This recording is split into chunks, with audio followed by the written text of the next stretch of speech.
नमस्कार दोस्तों, स्वागत करते हैं आप सभी का अवस्थी जी को इसमें। तो दोस्तों आज जो है कि बिहार पुलिस ड्राइवर न्यू भर्ती 2025 के लिए प्रैक्टिस सेट नंबर 7 लेके आ चुके हैं, क्योंकि इससे पहले ऑलरेडी हम सभी 6 प्रैक्टिस सेट कंप्लीट कर चुके थे मोटर वाहन अधिनियम का, जिसमें हम सभी मोटर वाहन अधिनियम गाड़ी के पार्ट पुर्जे से संबंधित प्रश्न कंप्लीट कर रहे थे। 6 क्लास हो चुका है, जाके देख लीजिएगा आप सभी, सारा चैनल पे अवेलेबल है। इसके अलावा मोटर वाहन अधिनियम गाड़ी के पार्ट पुर्जे यातायात संकेत से लगभग 100 अति महत्वपूर्ण प्रश्न कंप्लीट करवाए थे, और गाड़ी के इंजन से 2 क्लास हुआ था, वो भी वीडियो को जाके देख लीजिएगा आप सभी, सारा चैनल पे अवेलेबल है। ठीक है, होगा तो लिंक डिस्क्रिप्शन में प्रोवाइड कर देंगे। तो चलिए शुरू करते हैं। सभी एक बार सेशन को लाइक करके शेयर कर लीजिएगा, जितने भी मेरे साथ में जुड़े हुए हैं। आपका एक लाइक मोटिवेट कराता है फ्रेंड, तो लाइक जरूर कर दीजिएगा आप सभी। देखिए, आपसे बताना चाहते हैं बिहार पुलिस ड्राइवर न्यू भर्ती 2025 के लिए न्यू कोर्सेस लॉन्च कर दिया गया एप्लीकेशन पे। तो जो भी बच्चा तैयारी करना चाहते हैं बेसिक से, तो जाइए तैयारी करना शुरू कर दीजिए। इसमें हम आपको ऑल सब्जेक्ट का तैयारी करवाएंगे। सफलता बैच के नाम से इस कोर्स को लॉन्च किया गया है। तो देखिए, इसमें आप सभी को टॉपिक वाइज क्लासेस मिलेगा, ऑल सब्जेक्ट का ई बुक दिया जाएगा, इंपॉर्टेंट नोट्स, इंपॉर्टेंट पीडीएफ, उसके बाद टेस्ट सीरीज दिया जाएगा, ताकि आप सभी अपना तैयारी को जांच सकिएगा किस लेवल का तैयारी हुआ है। तो 100% सफलता पाना चाहते हैं तो आज ही फटाफट कोर्स को ज्वाइन कर लीजिए। ज्वाइन कैसे करना है, एप्लीकेशन का लिंक डिस्क्रिप्शन में और कमेंट बॉक्स में पिन कर दिए, जहां हम आपको मिनिमम फी में तैयारी करवाने वाले हैं। देखिए, जब यहां पर आप सभी टाइटल पे क्लिक कीजिएगा तो एक बॉक्स ओपन होगा, उसी बॉक्स में आपको लिंक मिल जाएगा, अन्यथा कमेंट बॉक्स में पिन कर दिए हैं जहां से कमेंट करते, तो वहां से भी जाके एप्लीकेशन को डाउनलोड करके ज्वाइन कर लीजिएगा। तो जाइए आप सभी ज्वाइन कीजिए और तैयारी करना शुरू कीजिए। आज का पहला प्रश्न देखिएगा। चलिए, क्वेश्चन फर्स्ट का राइट आंसर कीजिएगा आप सभी। तो इस क्वेश्चन का राइट आंसर क्या होगा? किस प्रकार का इंजन सबसे ज्यादा ईंधन दक्ष माना जाता है? इनमें से कौन सा ऐसा इंजन है जो सबसे ज्यादा ईंधन दक्ष माना जाता है? चलिए, क्वेश्चन फर्स्ट का राइट आंसर कीजिएगा आप सभी। तो राइट आंसर ऑप्शन में भी हो जाएगा 4 स्ट्रोक इंजन। देखिए, इसी प्रकार का प्रश्न आपके पेपर में भी आएगा, ध्यान दीजिएगा आप सभी। तो जितने प्रश्न बता रहे हैं इसको आप स्टार मार्क के याद रखेंगे। बात समझ गए आप सभी? जो आपका 4 स्ट्रोक इंजन जो होता है ना, इसमें कह सकते हैं कि एक पावर स्ट्रोक पर 2 आपका रोटेशन मिलता है, याद रखिएगा आप सभी। एक पावर स्ट्रोक पर 2 रोटेशन मिलता है। चलिए, अगला क्वेश्चन देख लीजिएगा। जो अभी यहाँ पर आप सभी 2 स्ट्रोक इंजन देखे ना, इसमें क्या होता है पता है आप सभी को? ये ज़्यादा पावर देता है, प्लस में ये स्मूथ काम करता है, ध्यान दीजिएगा आप सभी। यानी कि डिलीवरी करने की बात किया जाए, जो पावर डिलीवरी करता है ये आपका स्मूथ करता है। आइए अगला क्वेश्चन देख लीजिएगा। क्वेश्चन नंबर 2 है, इस क्वेश्चन का राइट आंसर कीजिएगा आप सभी। तुम कि इंजन में टाइमिंग बेल्ट का काम क्या होता है? जो टाइमिंग बेल्ट लगा होता है इंजन में, इसका मुख्य कार्य क्या है? तो याद रखिएगा बी राइट आंसर होगा। बॉल्व और क्रैंकशाफ्ट का सही तालमेल बनाए रखना ही इसका मुख्य कार्य होता है। तो याद रखिएगा आप सभी। अगर टाइमिंग बेल्ट अगर टूट जाए ना, तो यहाँ कह सकते हैं कि इंजन का बॉल्व और पिस्टन जो होता है ये दोनों टकरा जाएगा, जिससे कि बड़ा नुकसान आपका हो सकता है। तो ये फैक्ट पर ध्यान दीजिएगा। अगला है कि कौन सा इंजन हल्के वाहन यानी कि कार स्कूटर में ज़्यादा उपयोग होता है? इसको आप स्टार मार के याद रखिएगा। तो हल्के वाहन की यहाँ पर बात किया गया है, तो इसमें पेट्रोल इंजन का उपयोग किया जाता है, याद रखिएगा आप सभी। बात समझिए। तो कार हो गया, स्कूटर हो गया, ये सभी में पेट्रोल इंजन होता है। जबकि डीजल इंजन किसमें उपयोग होता है? जैसे कि बस हो गया बड़ी वाला, उसी प्रकार से ट्रक हो गया, इसमें डीजल इंजन का उपयोग किया जाता है, और ये शक्तिशाली इंजन होता है डीजल वाला। पेट्रोल इंजन हल्का होता है, स्मूथ होता है, और तेज यानी कि पिकअप इसका ज़्यादा होता है पेट्रोल इंजन वाला का, जबकि डीजल इंजन वाला का पिकअप कम होता है। ठीक है, और ये गाड़ी भारी होता है, जैसे बस, ट्रक, ट्रैक्टर। ठीक है। चलिए, अगला है कि सिलेंडर हेड गैसकेट का क्या कार्य है? सिलेंडर हेड गैसकेट का क्या कार्य है? तो याद रखिएगा आप सभी। ऑप्शन बी करेक्ट आंसर होगा। कूलेंट, तेल और गैस का रिसाव रोकना ही इसका मुख्य कार्य होता है, याद रखिएगा आप सभी। कूलेंट, तेल और गैस की रिसाव को रोकना। बात समझे? और ये कहां पर फिट होता है? ये कहां पर होता है? तो याद रखिएगा इंजन का ब्लॉक और सिलेंडर हेड के बीच में जो है कि आपका फिट किया जाता है इसको। चलिए, अगला क्वेश्चन देख लीजिएगा कि इंजन की हॉर्स पावर किससे मापी जाती है? तो देखिए, जो इंजन का हॉर्स पावर होता है इंजन की शक्ति से मापी जाती है, याद रखिएगा आप सभी। ऑप्शन में बी राइट आंसर हो जाएगा। और 1 HP बराबर कितना होता है? इससे पहले भी आपको बताए थे कि 1 HP बराबर 746 वाट होता है। इसको स्टार मार्क याद रखिएगा, पेपर में प्रश्न आ सकता है आपका, ध्यान दीजिएगा आप सभी। ठीक है, 1 HP यानी कि एच हाउस पावर बराबर कितना होता है? याद रखिएगा आप सभी, 746 वाट होता है। चलिए अगला क्वेश्चन देख लीजिएगा कि टू स्ट्रोक इंजन का सबसे बड़ा नुकसान क्या है। देखिए अगर टू स्ट्रोक इंजन की बात किया जाए, सभी सेशन को लाइक करते चलिएगा। देखिए आपसे क्लास तो करते हैं पर क्लास को लाइक नहीं करते हैं, क्लास को लाइक करने के लिए भूल जाते हैं, ठीक है। तो क्लास को लाइक करने में पैसा नहीं लगता है, सेशन को लाइक कर दिया कीजिए आप सभी, ठीक है। तो इतना सा काम जरूर कीजिएगा। टू स्ट्रोक इंजन का सबसे बड़ा नुकसान क्या है, तो राइट आंसर ऑप्शन में सी हो जाएगा, ज़्यादा ईंधन खर्चा करता है और प्रदूषण को बढ़ाता है। ध्यान दीजिएगा आप सभी, जो टू स्ट्रोक इंजन होता है ये ईंधन ज़्यादा खर्चा करता है, प्लस में कह सकते हैं कि ये प्रदूषण को भी बढ़ाता है। तो ऑप्शन में सी करेक्ट आंसर होगा। देखिए जो टू स्ट्रोक इंजन होता है ना, इसमें कह सकते हैं कि लुब्रिकेशन के लिए, ठीक है, क्या बताएं आपको, ल्यूब्रिकेशन के लिए इसमें तेल प्लस में पेट्रोल दोनों मिलाना पड़ता है। याद रखिएगा, तेल और पेट्रोल को मिलाना पड़ता है, बात समझे। और इसका इस्तेमाल ज़्यादातर स्कूटर में होता है। टू स्ट्रोक इंजन का ज़्यादातर इस्तेमाल किस में होता है, स्कूटर हो गया। उसी प्रकार से कुछ आपका टूल्स जैसे कि जनरेटर हो गया, यहाँ पर इसका उपयोग होता है। चलिए अगला क्वेश्चन देख लीजिएगा। क्वेश्चन है कि किस धातु से इंजन का सिलेंडर ब्लॉक समानता बनाया जाता है।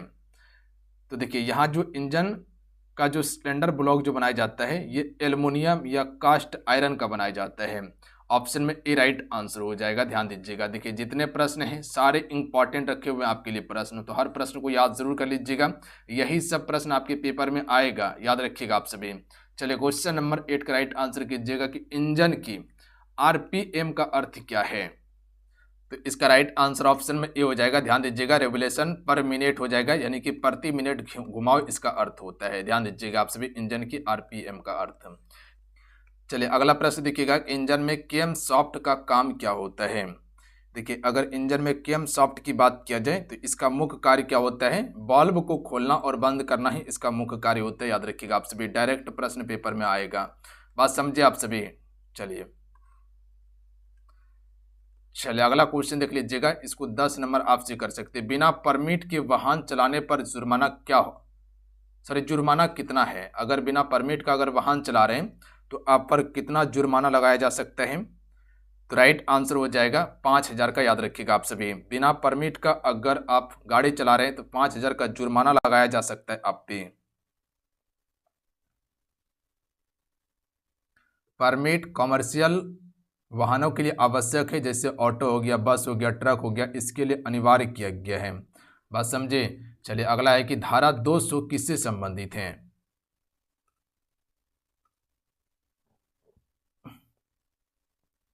धारा 200 का संबंध किससे है, जुर्माने की वसूली से संबंधित है, यानी कि ऑप्शन में ए राइट आंसर होगा। अगर कोई जुर्माना किया जाता है तो उसके वसूली से संबंधित धारा 200 लगाया जाता है।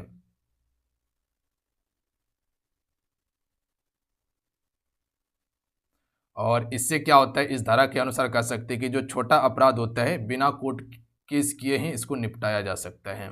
अगला है कि धारा 137 किसे अधिकार देती है। तो देखिए धारा 137 जो है ये अधिकार किसको देती है,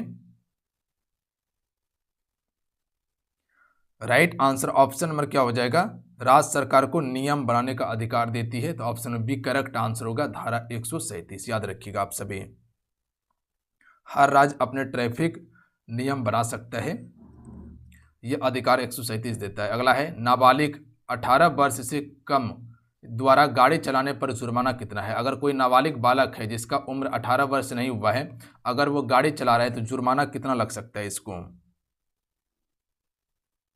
तो इसका करेक्ट आंसर हो जाएगा लगभग जो है कि 25,000 का जुर्माना लग सकता है, प्लस में वाहन मालिक को सजा हो सकता है 3 साल का। याद रखिएगा आप सभी, कितना, 3 साल का सजा हो सकता है वाहन मालिक को। चलिए अगला है नाबालिग द्वारा वाहन चलाने पर वाहन मालिक को कितनी सजा हो सकती है। चलिए क्वेश्चन 14 का राइट आंसर कीजिएगा और अभी आपको यहाँ पर बताएं ऊपर में ना कि कितनी साल का सजा हो सकती है, 3 साल की। याद रखिएगा आप सभी, किसको होगा, वाहन मालिक को होगा। तो ऑप्शन में डी राइट आंसर हो जाएगा, आसान प्रश्न था।